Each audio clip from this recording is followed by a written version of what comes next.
हमारा संविधान को 8 अगस्त को जला दिया गया था। कितने हमारे SC ST OBC के लोग आंदोलन किए, कितने नेता लोग हैं जो संसद भवन में बोले। एक भी ऐसा नेता बताइए जो हमारा रिजर्वेशन से जीत के गया, वो नहीं बताया।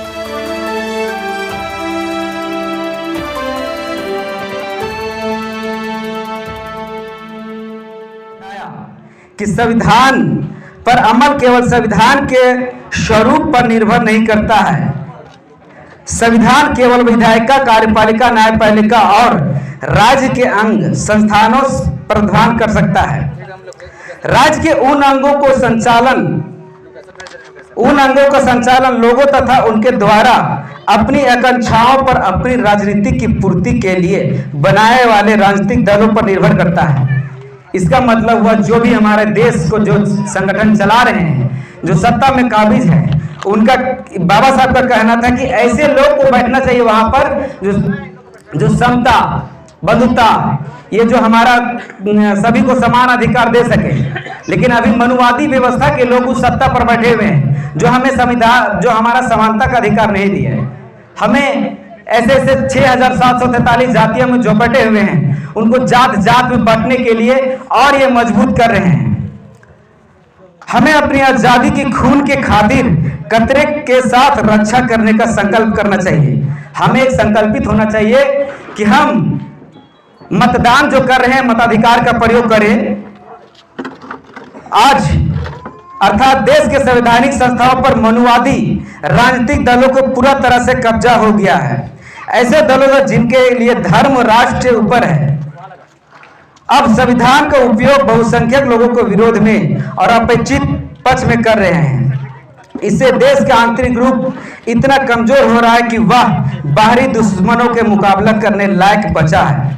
इसलिए संवैधानिक संस्थाओं को समता विरोधी अर्थात मनुवादी विचारधारा को लोगों को वर्चस्व मुक्ति से राष्ट्र निर्माण संभव है।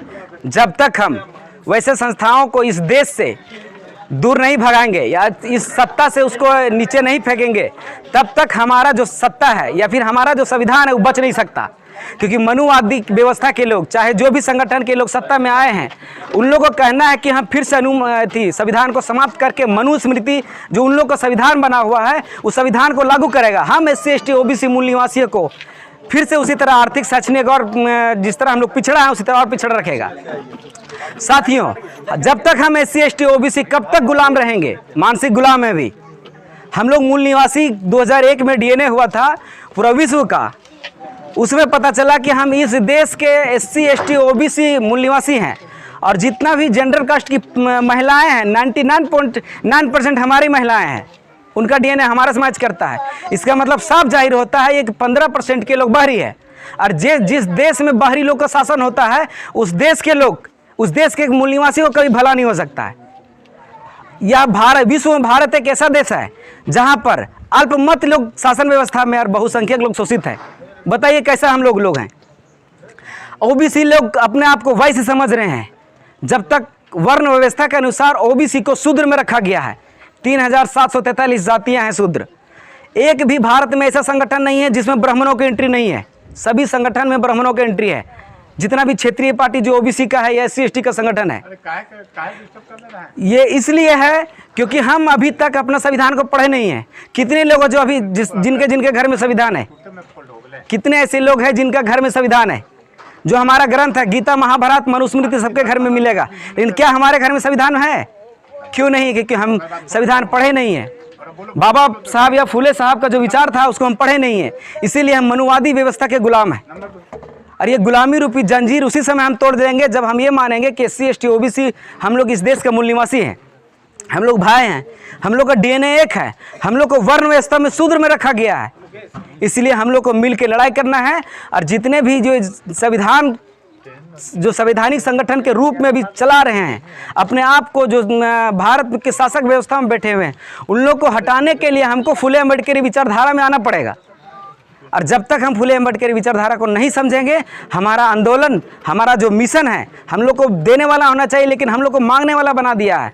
वहाँ पर किसान विरोधी बिल ला दिया, संविधान को ख़त्म करते जा रहा है।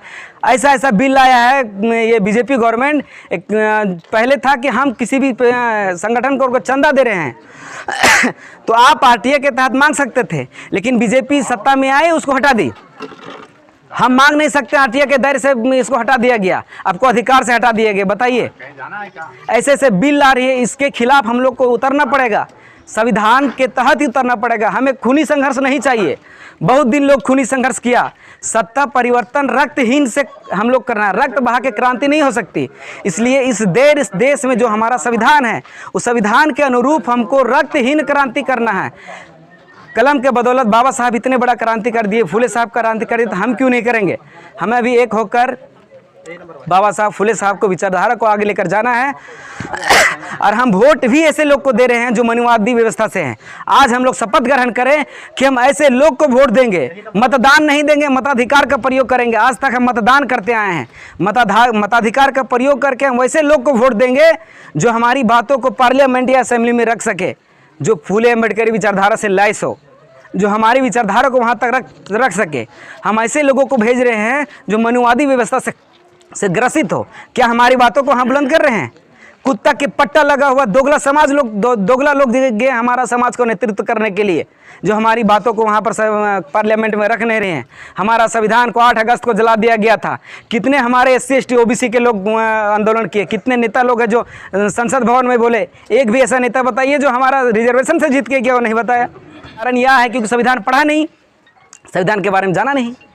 इसलिए हमें जो हमारा जो ये संगठन है, जिस संगठन के तहत हम लोग इस देश में व्यवस्था परिवर्तन और सत्ता परिवर्तन करना चाहते हैं, सभी को फुले अम्बेडकरी विचारधारा के तहत आना है।